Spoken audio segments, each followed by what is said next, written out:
wabarakatuh. Waalaikumsalam warahmatullahi wabarakatuh. Bung Ray, sehat-sehat Bung. Alhamdulillah Bung. Alhamdulillah. Ya, saya selalu berusaha untuk hadir ketika waktunya kosong dan yang mengundang mahasiswa ya. Saya bersama Bung Ray dari dulu memang selalu tidak bisa menghindari nurani ya, untuk kemudian merespon berbagai persoalan yang makin melenceng dari agenda reformasi.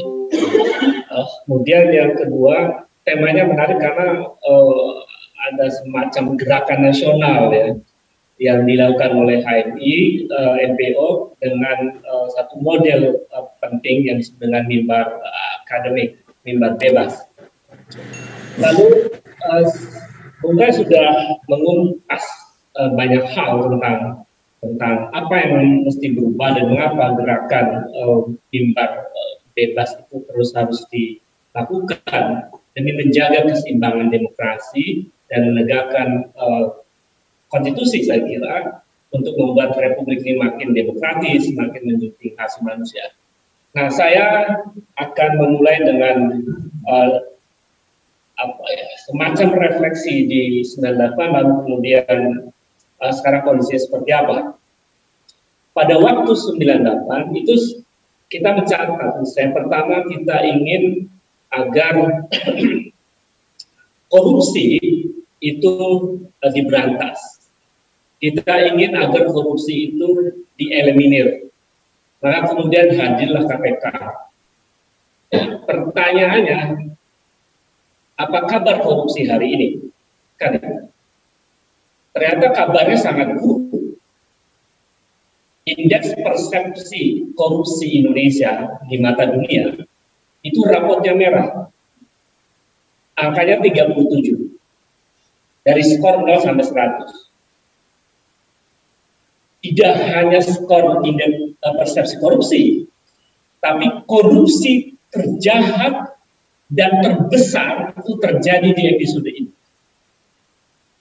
Korupsi terbesar misalnya kita tahu ada korupsi 13 triliun, ada korupsi 23 triliun. Itu baru terjadi pada episode ini, korupsi sebesar itu. Dulu ada 6,7 triliun pada episodenya SBY dan kasus Belo Senturi. Kemudian sebelum ini ada kasus 5,2 triliun kasus IKTP periode pertamanya presiden sekarang. Nah, jelang pemilu 2019 dan setelah pemilu 2019 ada korupsi terbesar dengan angka 23 triliun. Dalam kasus Asabri, dalam kasus Jiwasraya, dan itu adalah BUMN. Tidak hanya korupsi terbesar, tapi juga ada korupsi terjahat sepanjang sejarah. Apa itu korupsi?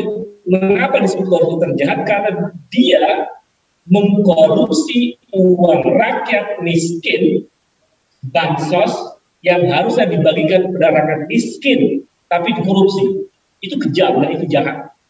Di tengah rakyat menderita, di tengah rakyat menghadapi resiko kematian, di tengah rakyat di PHK, di tengah rakyat susah cari uang. Itu korupsi terjahat sepanjang sejarah. Dan baru kali ini ada korupsi uang bantuan sosial di tengah rakyat sedang menderita.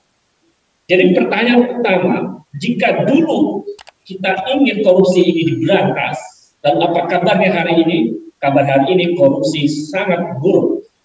Karena indeks persepsi korupsi kita rapotnya merah, angkanya 37, dan ada korupsi terbesar dan ada korupsi terjahat sepanjang sejarah. Yang kedua, ketika reformasi, kita sama Bung Ray dan kawan-kawan semuanya menginginkan kondisi demokrasi kita membaik. Tadi Bung Ray sudah menyinggung dengan detail ya, menambahkan kasus sirkulasi kekuasaannya yang oligarkis dan dinastik dan lain-lain. Saya coba untuk kita lihat apa kabar demokrasi hari ini. Dari mana kita datanya untuk membuka demokrasi? Dari indeks demokrasi kita. Posisi Indonesia, indeks demokrasi kita sekarang ini juga sangat buruk. Karena angka kebebasan sipil kita 59.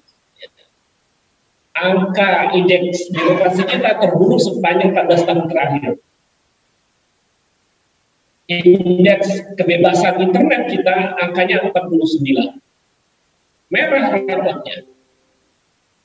Itu kita bisa baca dari The Economist sama Freedom House yang merilis indeks demokrasi dan kebebasan sipil diantaranya. Rapotnya merah. Bahkan indeks kebebasan internet kita juga merah.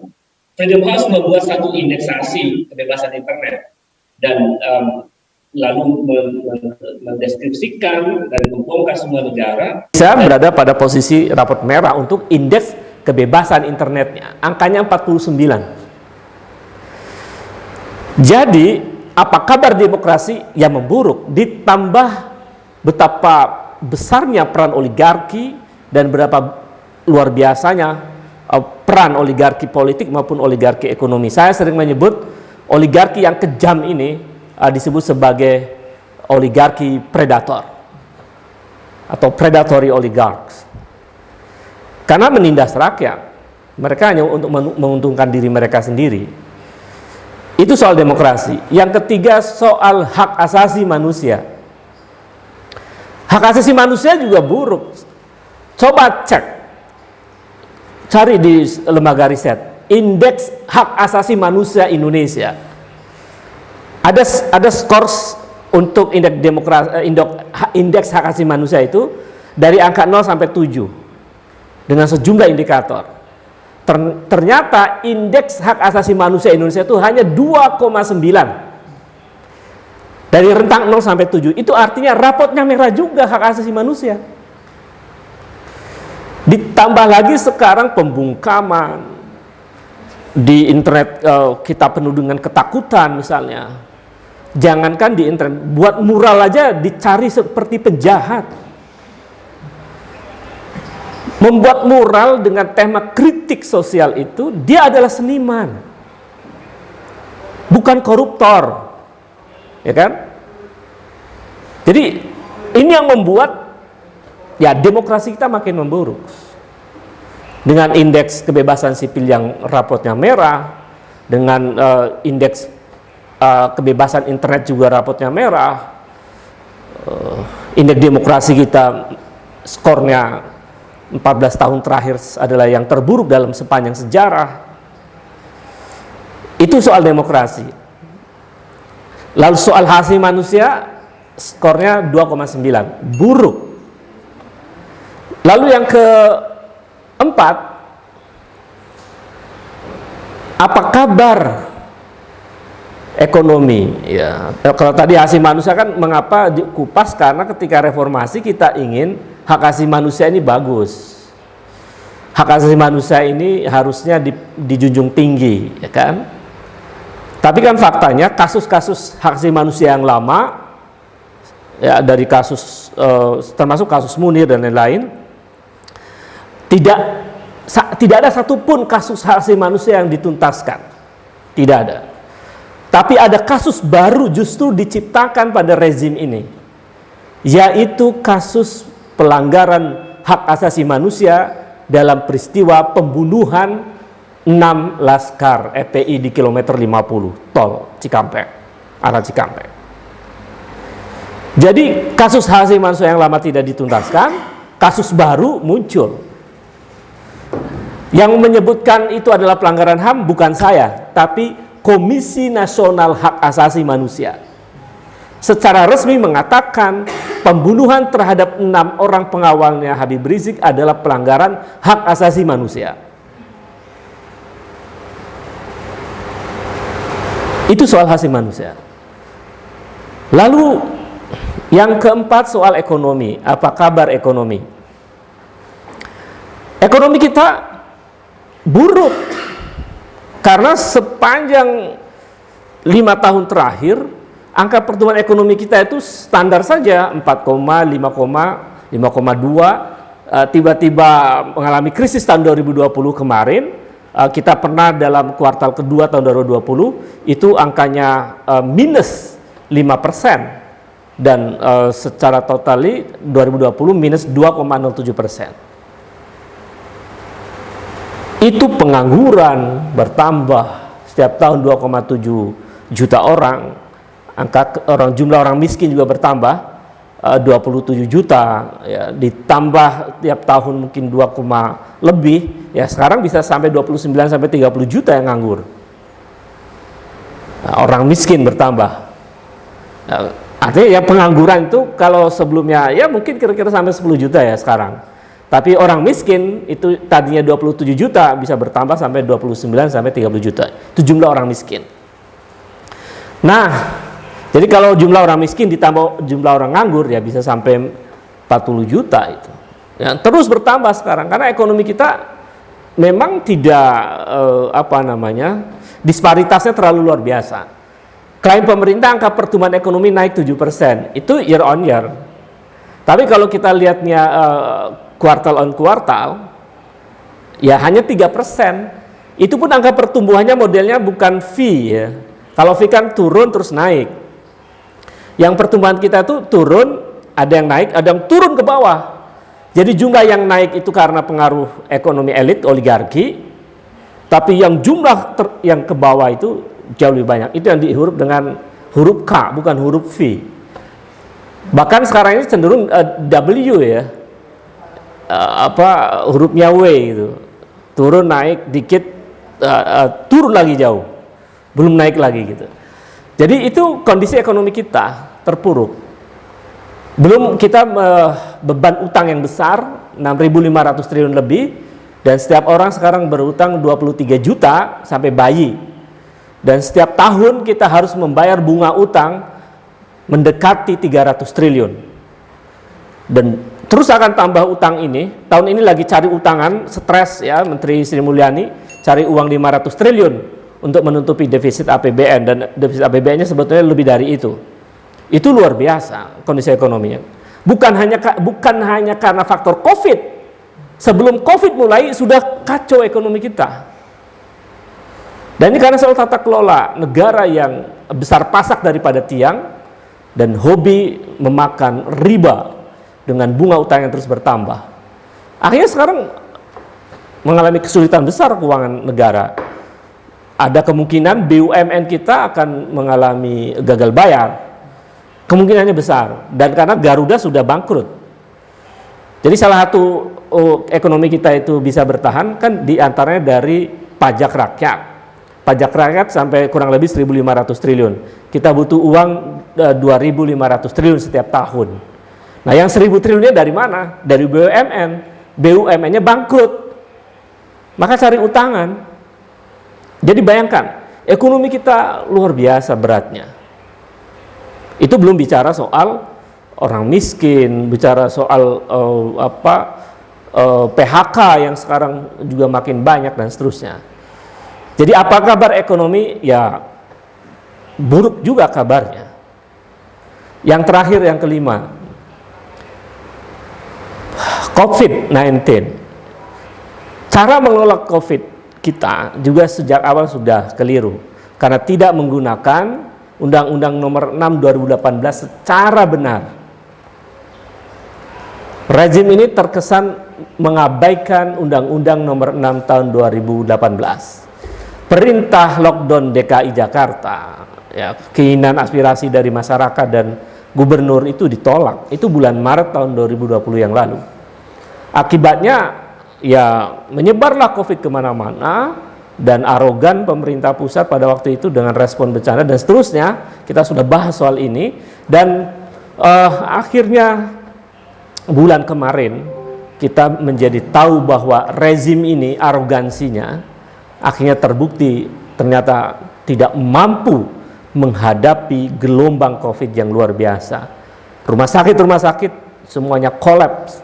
Dalam waktu 2 minggu, ya dalam 2 pekan di bulan Juli bulan yang lalu, kita adalah negara dengan tingkat kematian tertinggi di dunia berturut-turut selama 2 pekan.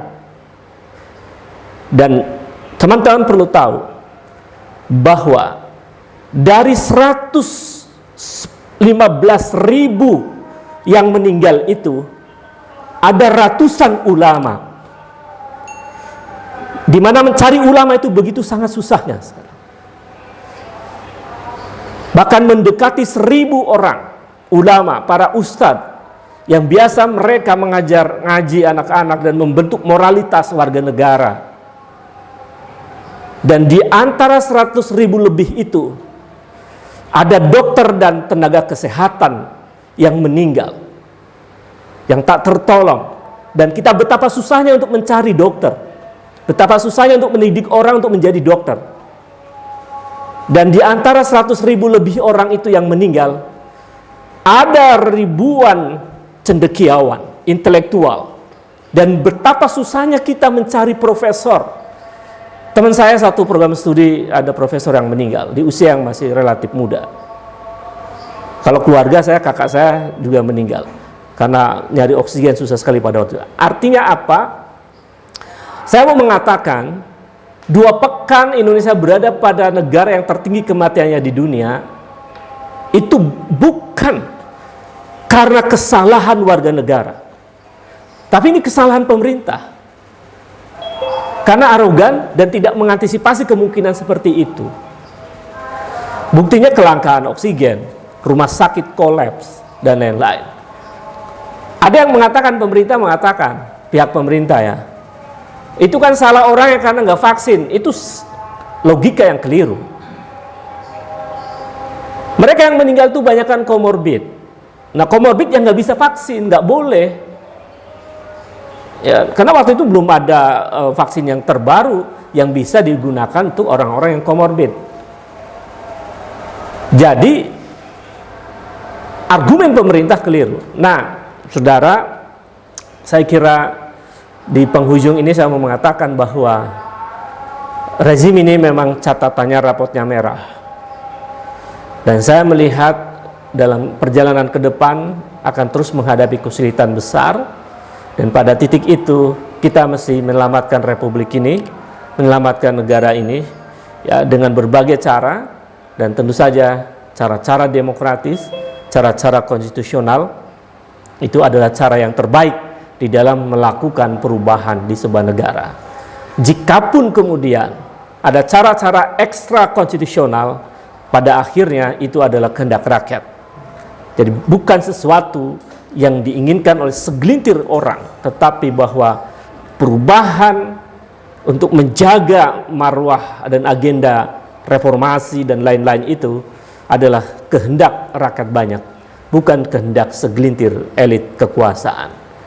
Dan itulah betapa pentingnya kita untuk terus memperjuangkan agar merawat demokrasi kita, merawat kesejahteraan rakyat, melindungi segenap bangsa Indonesia adalah tujuan penting dari kehadiran negara, dan kita harus menjadi bagian dari agenda perubahan itu. Saya kira itu yang bisa saya sampaikan. Mudah-mudahan apa yang dilakukan oleh HMI MPO ini adalah satu upaya penting untuk terus berpihak kepada kepentingan rakyat banyak. Demikian, Assalamualaikum warahmatullahi wabarakatuh.